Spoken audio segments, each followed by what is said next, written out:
Okay, you know the feeling. You're in an elevator, the door slides shut, and someone steps in. They make eye contact, and you feel that familiar dread creeping in. Or maybe you're at a party. You get cornered, and you can feel your soul literally packing its bags.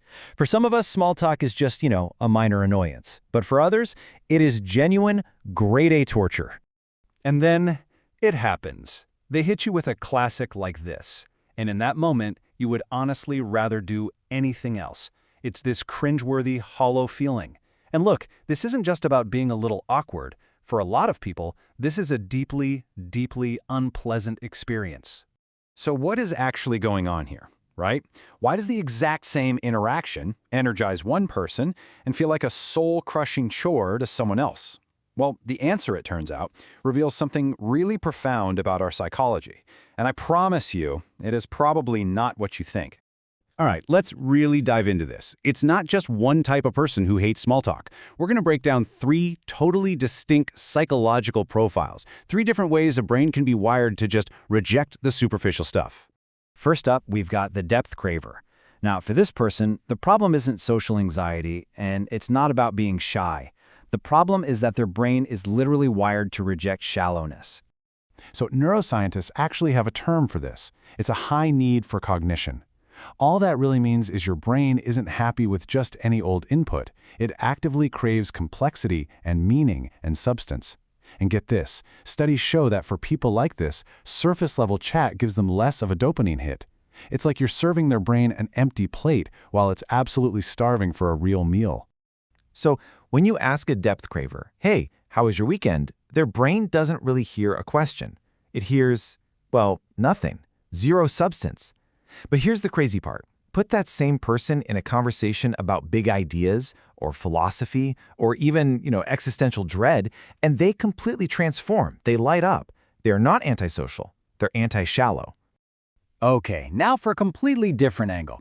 Let's meet our second profile, the exhausted performer. For this person, small talk isn't shallow. It's a high-stress, absolutely draining performance. This all boils down to something psychologists call cognitive load.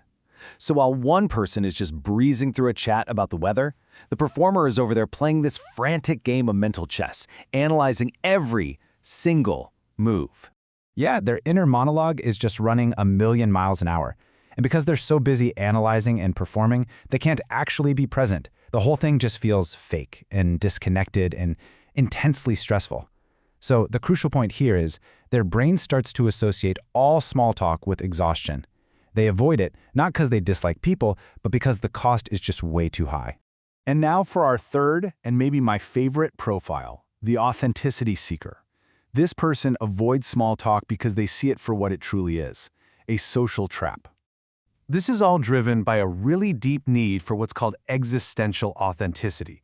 It's this powerful drive to make your outer actions match your inner self. And think about it, right? Someone asks, "How are you?" And you say, "Good, thanks," even if you're totally falling apart inside.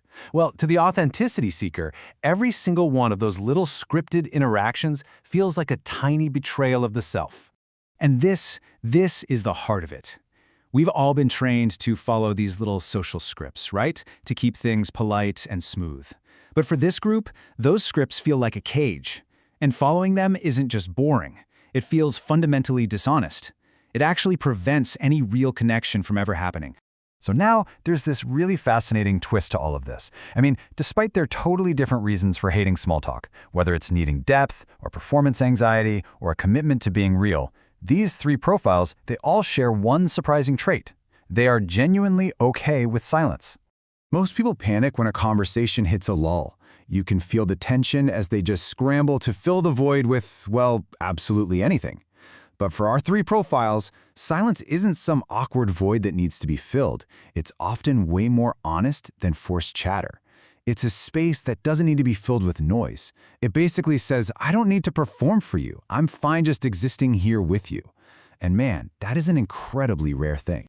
Okay, we have to tackle the big one, the stereotype. The common assumption is that if you hate small talk, you must think you're too smart or, too deep for everyone else, that you're arrogant. But here's the thing. In most cases, the reality is the complete opposite. What's so interesting here is how this just flips the whole behavior on its head. The stereotype is arrogance, But the reality? It's vulnerability. It's not about thinking you're superior. It's about being brave enough to want something real, even if that means you risk some awkwardness or even rejection. I mean, let's be honest, small talk is safe. Nobody gets hurt talking about their commute or the weather.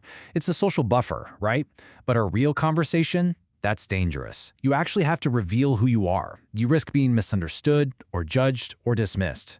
Skipping the script to go straight for depth isn't arrogant, it's brave. And this preference for depth, it has a direct and pretty profound impact on a person's social life. This isn't just some conversational quirk, it actually creates a very specific kind of trade-off. It shifts the entire structure of their relationships away from quantity and towards quality. This preference creates a really clear trade-off. Research actually shows that people who avoid small talk often have fewer friends. But, and this is a big but, the friendships they do have are significantly deeper and more meaningful. It's a choice, whether it's conscious or not. They would rather have 2 people who truly know their soul than 20 people who only know about their weekend plans. So, if any of this has felt painfully familiar, what does it all mean for you? Well, the most important takeaway is this. You are not broken. You're not rude. You're not antisocial. You are not weird. You're just done with the shallow end of the pool. So whether it's because your brain is just wired for meaning, or you're just tired of the constant performance, or you've seen through the whole social script and you just can't unsee it, this is not a character flaw. It's a sign. It's a sign that you're holding out for a genuine connection. You're not cold. You're just waiting for something real. So, after hearing about the depth craver, the exhausted performer, and the authenticity seeker, it kind of leaves us with one final thought, doesn't it? The real question isn't if you hate small talk, but why. So, which one are you?